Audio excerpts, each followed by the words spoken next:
Hey, this is Prowlix. Now I've played Grandmaster solo queued primarily as Black Panther. I'm going to show you how you can carry yourself and your teams every single game. Without wasting time for any longer, let's just start with the basics. His kit. Now if you're already familiar with his kit and combos, skip to the timestamp on screen for a 4-step guide on how you can get value out of every single engage. First off, his kit. It revolves around his Spirit Rend or his stash and the Vibranium mark. You apply the Vibranium mark with 3 of his abilities: his spear, his kick, and of course his ult. Now the thing that allows you to hit these crazy combos you see on TikTok is dashing to enemies with the Vibranium mark resets his dash cooldown. So essentially you only want to use his dash when there's an enemy that's been marked. So what are his basic combos? The main one, which you use most of the time, is his spear, dash, spear, dash. This kills any 250 HP character efficiently and leaves you with a dash reset to either escape or build on top of this combo.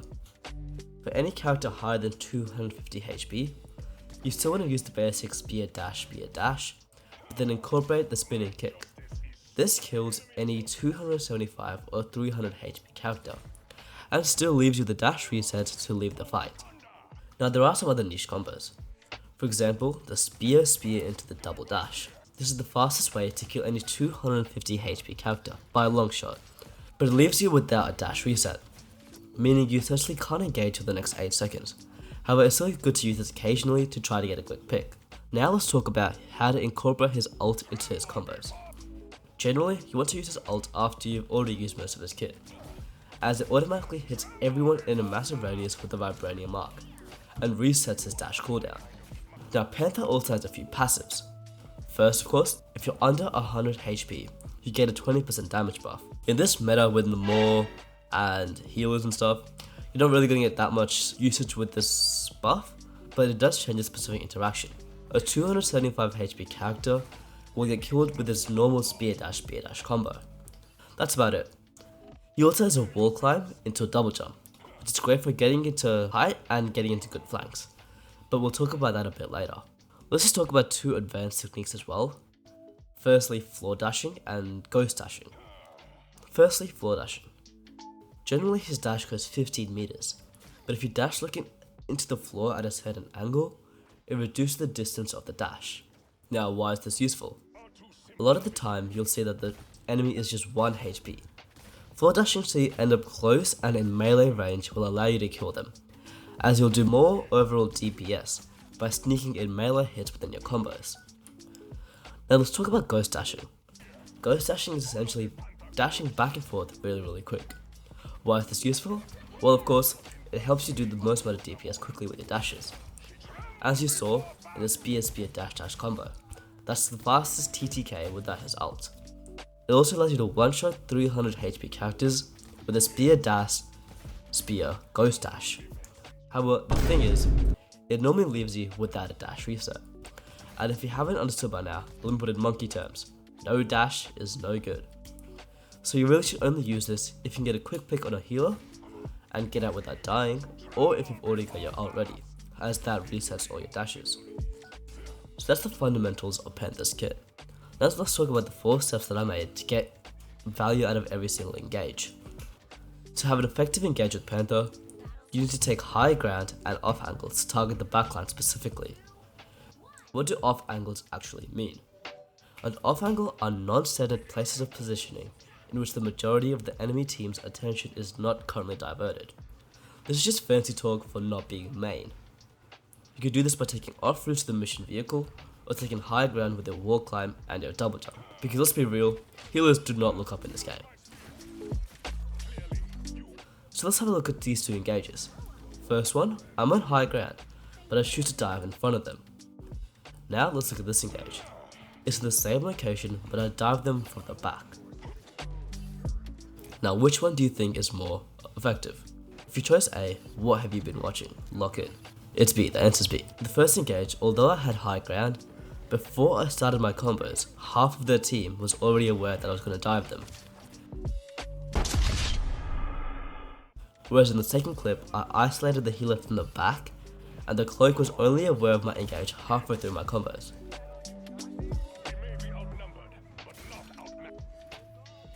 Now this brings me to my second point, timing. Timing refers to knowing when to dive their backline and when to wait. This is something you get the hang of the more you play the game. There are two basic parts to this. First and most importantly, you want to dive in with your team. For Alex, I'm the only dive character on my team. What does that even mean? You should only start your engage when your tanks are actively brawling with the other team's tanks and DPS. This diverts attention from you, making your dive easier, but it also means that your team is dealing DPS to enemy tanks. Even if you don't get a pick on enemy healers, diving with your team is creating pressure, generally takes away heals from the enemy tank. This allows your DPS to capitalize off this distraction in the backline. Additionally, it'll allow you to survive 10 times more, because the enemy DPS have a choice: peel for the healers or let the tanks get focused by an entire team. Let's just have a look at this engage. There's two things wrong with it. Sure, I engaged from the front, but regardless of that, I hit every single combo perfectly. But I still died and got down value. Why is this? It's because they have no other pressure coming from the team, meaning that the entire DPS is focused on killing me, and the entire healers are focused on healing any DPS I do to their team, meaning I effectively had no impact except feeding ult charge for the team. Now that's part 1, diving with your team. Part 2 is ability cooldowns. I've already established that you want to start an engage when you have at least 2 spears, ideally your entire kit. But you also want to keep track of enemy cooldowns that will make your dive useless. What do I mean? Well, Cloak Bubble, Warlock Soulbond, and Loki Domains will out-heal your entire kit, even if you hit the most flawless combos, meaning you should wait them out if they're already active, or bait them out with as less utility as you can use. There's also some DPS cooldowns to be wary of. The most annoying one is Bucky, screw the stupid character, but his hook and uppercut cancel your dashes, so try a dive after you've seen him use some of these abilities. A lot of DPS also have escape tools, for example, Hello's Bird, Nemo's Shield, etc. You get the most value if you dive where these have already been used. But remember, healers are your priority, not DPS. Which brings me to my third point, planning the engage. This more refers to target priority, which is basically planning out which enemies you can get the most value on, and knowing what combos will kill them the fastest. For example, let's have a look here. I have two options, focus the healer and the Punisher, or the Bucky. Who should I go for? If you said the healers and the Punisher, you'd be correct. Bucky's in front of the healers, meaning any DPS I do to him will be healed instantly, whereas Punisher has no bonus health ability or anything that hard counters my kit. You can also see that Cloak just used a bubble, meaning she's essentially got no self-healing.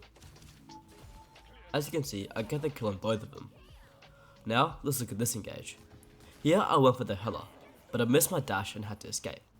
But if we rewind, there was a half health Luna, meaning if I focused her, I would have gotten the kill for sure, and we could have won the fight.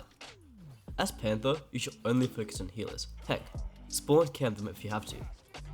You should only engage with DPS if their healers are already dead. Now I'll be making a really in-depth guide on this pretty soon, covering the best combo in the form of a tier list for every enemy that is easiest to hardest to engage for Panther, and every combo that will kill them the fastest, so stay tuned for that.